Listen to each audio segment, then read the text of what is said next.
Buonasera, benvenuti a questa edizione del telegiornale. Vediamo insieme i principali titoli. Palermo è finito nel tardo pomeriggio l'interrogatorio di Saverio Romano per l'inchiesta su sanità e appalti. Al nostro TG dice non c'è stato nessun patto perché non c'è stato nessun accordo. Domani la deposizione di Cuffaro. Si allarga il caso della società italo-belga. Le opposizioni, intanto, si ritirano in una abbazia del Palermitano lontano dal caos. Fino a domani mattina saranno riuniti per discutere della situazione politica e delle conseguenze delle indagini in corso, ma anche della finanziaria regionale. E poi il caso della società italo-belga che si allarga, la concessionaria del demanio marittimo a Mondello. Per l'antimafia nazionale emerse gravi criticità per i mancati controlli delle istituzioni. Catania sarebbero oltre 10 milioni di euro, secondo una prima stima, i danni causati dal devastante incendio divampato nel Teatro delle Ciminiere. Siamo andati a vedere quel che rimane di un pezzo di storia della nostra città tra emozioni e ricordi dei catanesi. Lite tra donne di due famiglie e di parenti nel quartiere di Ballarò a Palermo finisce con 3 arresti, grida, spari, panico, anche un ferito. Il centro Padre Nostro di Brancaccio non ha più il dormitorio che ospitava 30 senza tetto e offriva un servizio mensa. I soldi stanziati dal comune per persona sono insufficienti a coprire tutte le spese. Per il calcio, il Catania sabato in campo a Casarano. Toscano medita qualche cambio in formazione e conferma la crescita costante del suo gruppo.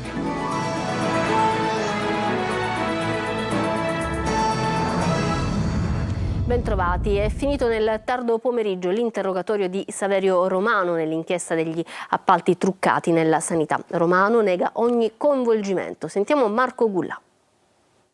È durato poco più di un'ora e mezza l'interrogatorio preventivo di Saverio Romano, il leader di Noi Moderati, indagato nell'inchiesta sugli appalti pilotati che vede coinvolto anche Salvatore Cuffaro. All'uscita dal tribunale del capoluogo ha ribadito Romano di avere chiarito la propria posizione. Ho trovato qualche difficoltà ad un collegamento tra quello che è il capo di imputazione e i fatti così come si sono verificati. E però l'abbiamo spiegato il perché. Ho dovuto dire alcune cose che mi risultano personalmente e altri facendo un'esegesi di intercettazioni che non sono mie. Non c'era nessun patto tra me e questi signori, prosegue Romano, riguardo ciò che gli viene contestato, ovvero la segnalazione di un imprenditore vicino per un appalto all'ASP di Siracusa. Non è accaduto, non c'è stata nessuna possibilità che potesse accadere perché ab origine non c'era nessun patto tra me e questi signori, ovviamente, e quindi non ci poteva essere, posto che non c'era il patto, nemmeno una ricaduta sul patto. Gli interrogatori si chiuderanno domani. Alle 9:30 toccherà all'ex governatore Salvatore Cuffaro. Intanto le opposizioni vanno in ritiro in una abbazia da stasera. I deputati 5 Stelle, PD, all'Ars e l'unico esponente di controcorrente, cioè Ismaele Lavardera. Si confrontano alla ricerca di una strategia comune che fino ad ora non c'è mai stata. Manlio Viola. In ritiro in una abbazia lontano da tutto e da tutti. I 23 deputati dell'opposizione in Assemblea regionale siciliana sono arrivati oggi pomeriggio a San Martino delle Scale nel Palermitano, nell'abbazia nota non solo per la sua storia ma anche perché i monaci sono ormai diventati piccole star della TV con le loro ricette di una volta. I deputati del Movimento 5 Stelle, del Partito Democratico e l'unico deputato di controcorrente Ismaele Lavardera si confronteranno per decidere quale sia la strada migliore per proseguire e dare forza all'azione di opposizione al governo Schifani. Coscienti di non avere voti sufficienti per una mozione di sfiducia e tantomeno per un autoscioglimento dell'Ars, dunque non potendo andare ad elezioni anticipate, i deputati si confronteranno per evitare di andare in ordine sparso come è successo nelle ultime settimane, fatte di annunci e di niente di concreto. Lontani da distrazioni si chiuderanno in convento stasera e domani mattina e alla fine della 2 giorni renderanno noto un documento con le proposte e le idee. Vogliamo offrire alla Sicilia e ai siciliani un'alternativa un'alternativa a questo modello fallimentare di governo del centrodestra, ha detto arrivando il coordinatore 5 Stelle Nuccio Di Paola, che è anche vicepresidente dell'Ars. Ma alla domanda diretta sull'eventualità di elezioni anticipate glissano tutti, lui compreso. Da stasera il confronto sarà serrato. Sul tavolo ipotesi di manifestazione di piazza, di strategie ostruzionistiche in aula, di pressione alla ricerca di franchi tiratori nella maggioranza per raccattare i 36 voti necessari per far passare qualsiasi provvedimento. Ma solo domani se ne potrà capire di più. Il caso delle presunte infiltrazioni nella società che gestisce il litorale di Mondello a Palermo arriva davanti alla Commissione Nazionale Antimafia, che conferma gravi criticità istituzionali. Ascoltato il deputato regionale Ismaele Lavardera, che ha denunciato tutto. Luca Ciliberti. Ma che fa? Ma è fuori in testa! La vicenda della società italo-belga, concessionaria del demanio marittimo a Mondello nel Palermitano, è arrivata in Commissione Nazionale Antimafia, dove è stato udito il deputato regionale siciliano Ismaele Lavardera, colui che ha sollevato il caso. Il deputato quest'estate manifestava contro tornelli e staccionate che impedivano l'accesso in spiaggia. Il caso però è diventato altro. Si è scoperto che all'interno della società, che da quasi un centinaio di anni gestisce un lungo tratto di arenile palermitano, figurano tra i dipendenti alcuni parenti del boss Salvatore Genoa, condannato nel 2024. Dall'incontro sono emerse gravi criticità legate ai controlli mancati da parte delle istituzioni. Dall'audizione di ieri in Commissione Antimafia è emerso un quadro angosciante. La regione siciliana non ha controllato e non ha richiesto la documentazione antimafia a tutti i concessionari dei nidi balneari ed il Ministero non ha richiesto la documentazione antimafia neanche alle imprese che hanno ottenuto i finanziamenti col PNRR. Vogliamo vederci chiaro e soprattutto la regione siciliana è chiamata a dare risposte certe, perché in Sicilia sulla legalità non si scherza. Sul caso sta indagando anche la prefettura di Palermo. Lavardera, commentando l'audizione, ha ribadito la serietà della denuncia. Nei giorni scorsi il Comitato per la Sicurezza e l'Ordine Pubblico ha disposto la scorta proprio per il deputato regionale. Andiamo a Catania, perché supererebbe i 10 milioni di euro la prima stima dei danni causati dall'incendio che ha distrutto il Teatro delle Ciminiere a Catania, un pezzo di Catania, della nostra città, che se ne va e che suscita emozioni e ricordi. Oggi è andata a vedere com'è la situazione Tonino De Mano. Sopralluoghi dall'alto e dal basso mentre si spengono gli ultimi focolai. L'incendio alle Ciminiere è una ferita ancora aperta nel cuore di Catania e dei catanesi. 2 sale congressi da 1200 e 600 posti sono andate distrutte, con il polo C1 inagibile ed interdetto, ad eccezione degli addetti ai lavori, nella fattispecie i vigili del fuoco o chi è preposto alle indagini. Nella zona interessata dal rogo erano in corso lavori di manutenzione straordinaria. L'incendio è partito dall'esterno del teatro, si è propagato lungo l'involucro ligneo che avvolgeva la struttura e ha aggredito la cupola, che ad un certo punto è collassata. La Procura di Catania ha aperto un'inchiesta, 2 i reati ipotizzati, incendio e disastro colposi. In attesa che la magistratura faccia il suo corso, non restano che i ricordi di chi ha lavorato in quei luoghi, di chi ha trascorso parte dell'infanzia o, andando ancora a ritroso nel tempo, di chi ha vissuto la trasformazione delle Ciminiere. È una grande storia quella delle Ciminiere, purtroppo anche forse dimenticata, perché addirittura tra la fine dell'Ottocento e i primi del Novecento divenne il più grande e importante polo di raffinazione industriale dello zolfo. Noi fummo catanesi esportatori, i primi esportatori nel mondo di zolfo. Addirittura c'erano degli artisti che andavano anche a disegnare queste ciminiere, queste locali. Ci sono delle incisioni molto belle. È un pezzo di storia di Catania che se ne va. Si lavora per salvare il salvabile. Le apparecchiature che vedete si trovavano negli uffici lambiti dalle fiamme. Sabato intanto riaprono i musei delle Ciminiere, mentre il Christmas Town si svolgerà regolarmente. A Trapani smantellata una piazza di spaccio nel quartiere Cappuccinelli, sequestrata cocaina, crack, armi, 2 gli arresti. Emanuela Corsi. Cocaina, crack, armi nel rione popolare Cappuccinelli. È la scoperta dei carabinieri della compagnia di Trapani che, con il supporto dell'unità cinofila del comando provinciale della Guardia di Finanza e dei Vigili del Fuoco, hanno arrestato 2 giovani di 37 e 31 anni per detenzione illecita di sostanze stupefacenti, possesso di arma clandestina e ricettazione. Durante un servizio straordinario di controllo del territorio hanno sequestrato oltre 1 chilo di cocaina, circa 50 grammi di crack, una pistola con matricola Bra casa provvista di silenziatore con 7 munizioni calibro 9, soldi in contanti, bilancino di precisione e materiale per il confezionamento. Sequestrati anche tutti i locali adibiti a piazza di spaccio. In queste immagini vediamo gli uomini dell'Arma che, dopo aver cinturato alcune palazzine in via del Cipresso, appunto nel quartiere Cappuccinelli, hanno fatto ingresso con l'ausilio dei vigili del fuoco che hanno aperto la grata posta all'esterno della porta blindata e poi con l'unità cinofila hanno perquisito l'appartamento, comprese le aree comuni condominiali. Durante l'ispezione del terrazzo dello stabile, all'interno di un vano tecnico protetto da una grata in ferro, hanno rinvenuto la droga e le armi sequestrate, riconducibili a 3 persone del luogo e a uno straniero residente in città da diversi anni.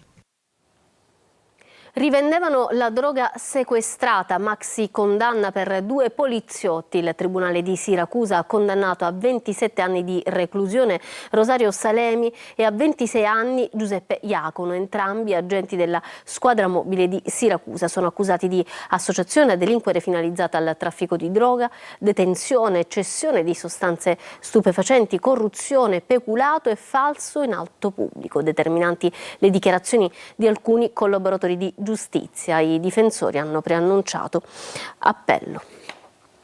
A Palermo una lite lo scorso settembre tra donne finisce a colpi di pistola nel quartiere di Ballarò. Adesso arrivano 3 arresti. Il tutto sarebbe nato per questioni verosimilmente sentimentali. Marco Ulla.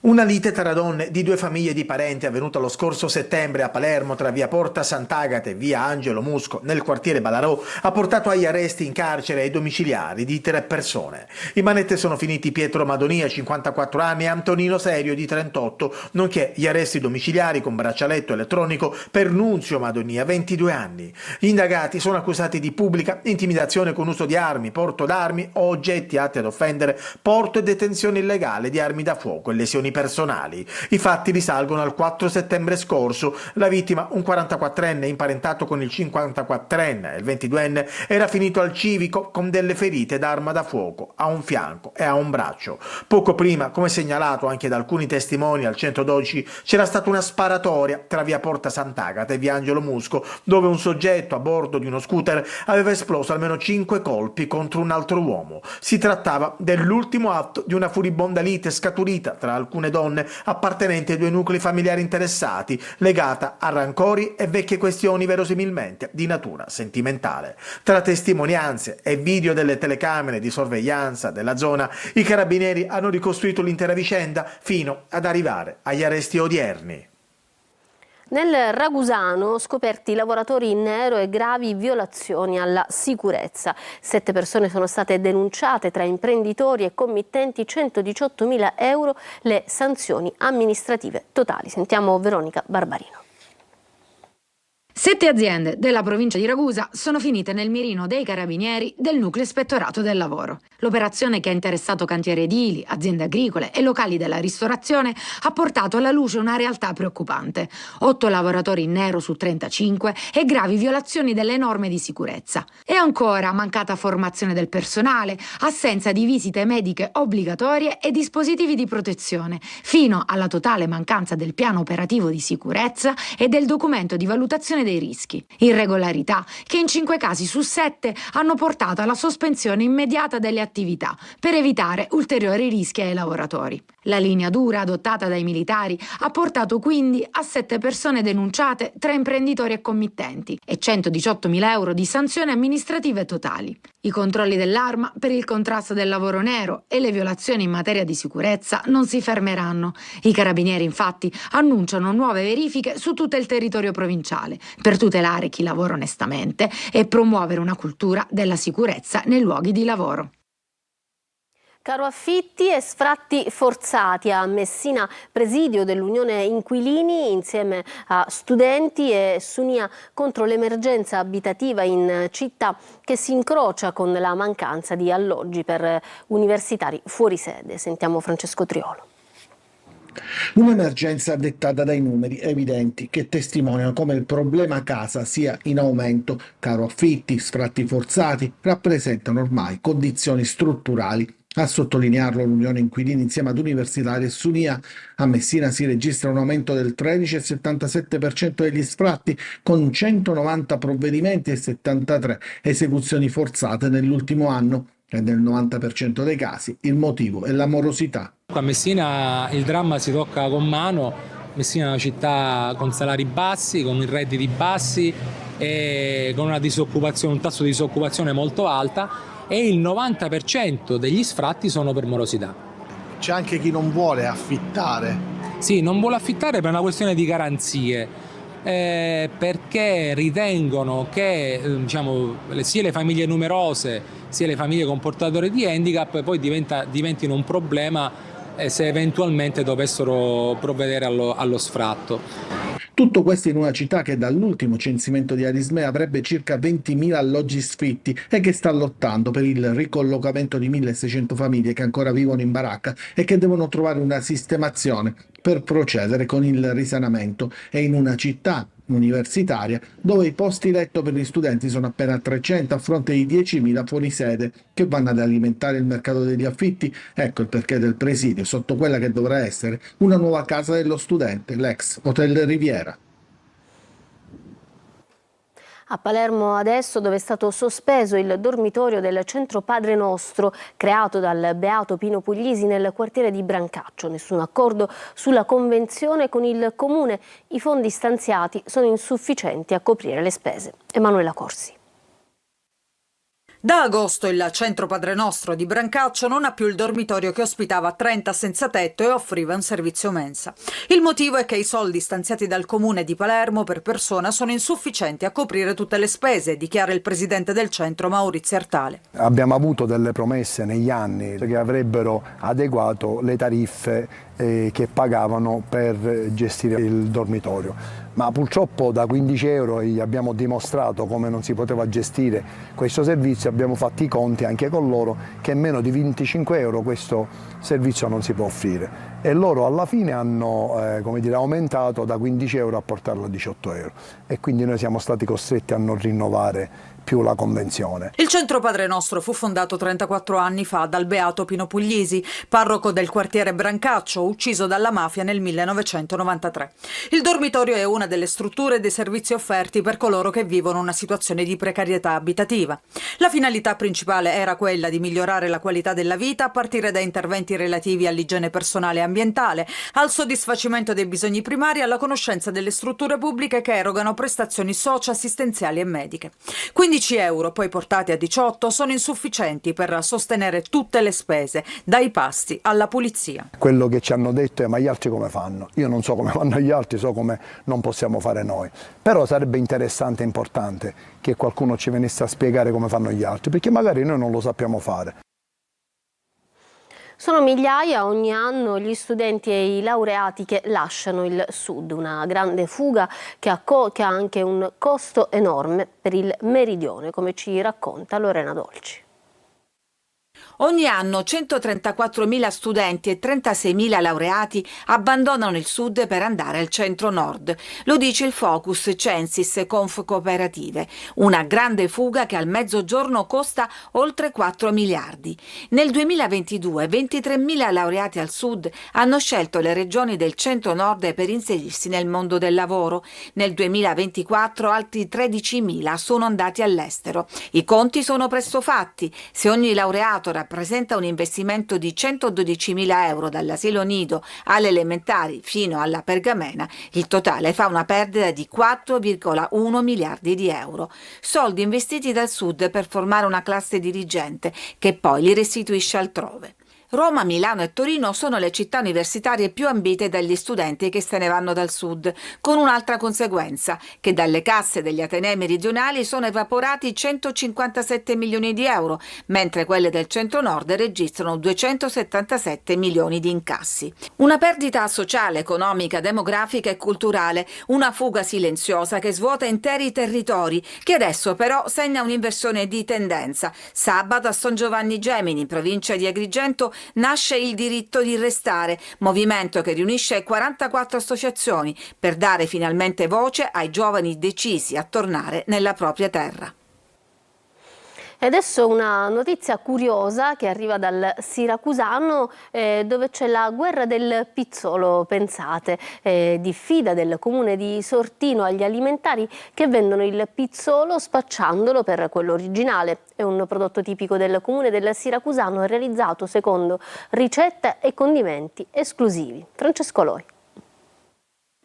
Il pizzolo nasce dalla lavorazione del pane delle nostre nonne, gli scarti del pane venivano poi reimpastati e messi in forno con del formaggio sopra e nasceva il pizzolo, che veniva condito con quello che si trovava a casa. Pochi ingredienti per un pizzolo tutto da gustare. Oltre al miele è questo il simbolo di Sortino. Il piccolo comune montano del Siracusano ne ha fatto il suo punto di forza. Abbiamo una miriade di varianti perché il pizzolo non è altro che un involucro. All'interno puoi mettere la qualsiasi: carne, pesce, verdure, salumi. Ma ultimamente è proprio attorno al pizzolo che è scoppiata una polemica. C'è chi ha usato il marchio Pizzolo di Sortino senza esserne autorizzato. Così il comune ha deciso di rispondere con la diffida. Abbiamo diffidato 2 attività, una nel catanese e una nel siracusano, proprio perché il marchio registrato impone anche un disciplinare di produzione.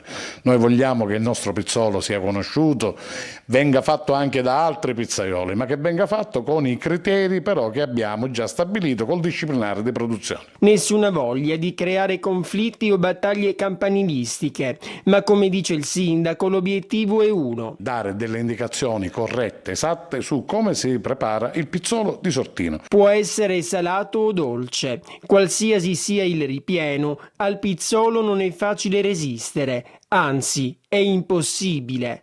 E allora, buon appetito!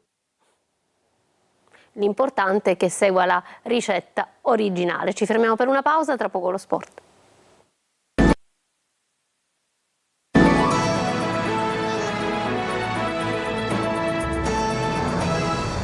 Torniamo in studio con lo sport, il calcio. Il Catania lavora in vista della trasferta di Casarano. Possibili cambi in formazione. Intanto è arrivata la comunicazione ufficiale per Torre del Grifo, come ci racconta Marco Carli.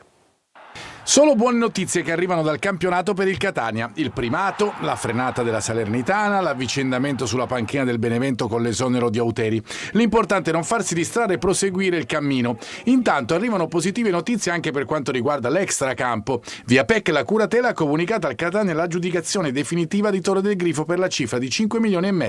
Il decreto di trasferimento prevede ora il saldo della somma, 4.900.000 euro, entro 120 giorni e il conseguente rogito notarile. Il primo passo della società etnea è chiedere alla curatela la possibilità, nelle more dell'atto di trasferimento, di lavorare per il ripristino dei campi in erba naturale. Circa 2 mesi per portare a termine gli interventi. La squadra intanto si è allenata in sede e farà invece la rifinitura in Puglia.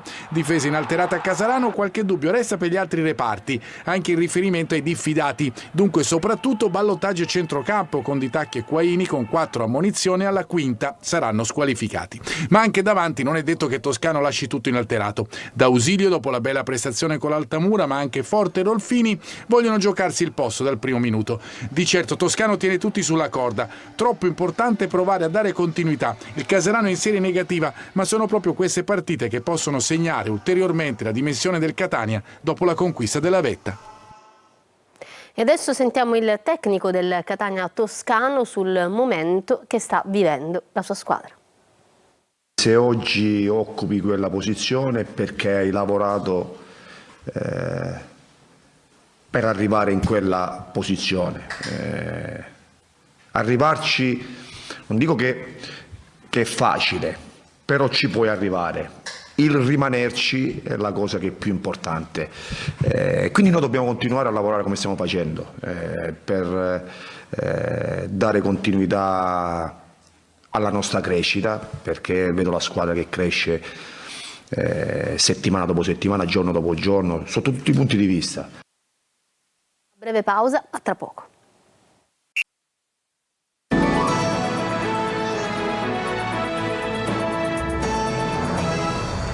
Ritorniamo in studio. Prima di chiudere ancora una notizia, perché un ragazzo di 19 anni è ricoverato in gravi condizioni all'ospedale Cannizzaro di Catania, è rimasto vittima di un incidente stradale la notte scorsa. Viaggiava a bordo di uno scooter rubato, ha visto la polizia e nel tentativo di fuggire si è schiantato e dunque adesso è grave ed è ricoverato. Con questa notizia noi ci fermiamo, il TG finisce qua. Grazie per essere stati con noi, da parte mia e dei tecnici della regia un buon proseguimento di serata. Arrivederci.